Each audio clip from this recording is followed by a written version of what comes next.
పహల్గాం ఉగ్రదాడితో తిరుమలలో భద్రత కట్టుదిట్టం చేశారు. అలిపిరి తనిఖీ కేంద్రంతో పాటు ఘాట్ రోడ్లో పలుచోట్ల భద్రతా సిబ్బంది ఆకస్మిక తనిఖీలు నిర్వహిస్తున్నారు.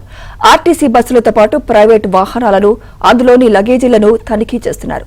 ఉగ్ర ముప్పు పొంచి ఉందన్న నిఘా వర్గాల హెచ్చరికలతో తనిఖీలు చేస్తున్నారు.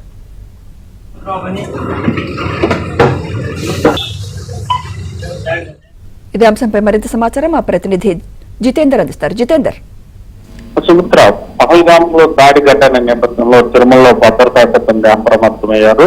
మరోవైపు కేంద్ర ఇంటెలిజెన్స్ వర్గాలు కూడా తిరిగి ముష్కర్లు ఎక్కడైనా దాడిలో పాల్పడవచ్చని చెప్పి కూడా హెచ్చరికలు జారీ చేసిన నేపథ్యంలో తిరుమలకు వస్తున్నటువంటి భక్తులను అందరినీ కూడా భద్రతా సిబ్బంది క్షుణ్ణంగా తనిఖీ చేస్తున్నటువంటి పరిస్థితి. తిరుమలకి వచ్చేటటువంటి అలిపిరి వద్ద నుంచే భద్రతా సిబ్బందులు భద్రతను కట్టుదిట్టం చేశారు. ప్రతి వాహనాన్ని క్షుణ్ణంగా తనిఖీ చేయడంతో పాటు అందులో ప్రయాణిస్తున్నటువంటి భక్తులను కూడా క్షుణ్ణంగా తనిఖీ చేసిన అనంతరమే తిరుమలకు కూడా అనుమతిస్తున్నటువంటి పరిస్థితి.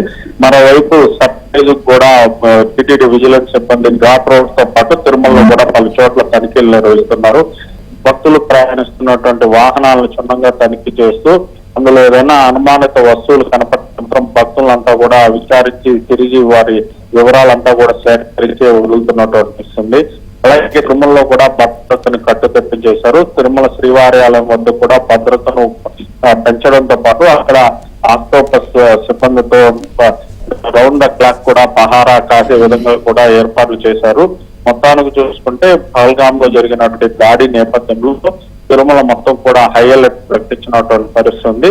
తిరుమలకు వచ్చేటటువంటి భక్తుల్ని క్షుణ్ణంగా తనిఖీ చేయడంతో పాటు తిరుమల కూడా భద్రతా సిబ్బంది అప్రమత్తమై ఎక్కడ ఎటువంటి అవాంఛనీయ ఘటనలు సంభవించడంలో కూడా భద్రతా ఏర్పాటు కట్టుదిట్టం చేసినటువంటి పరిస్థితి.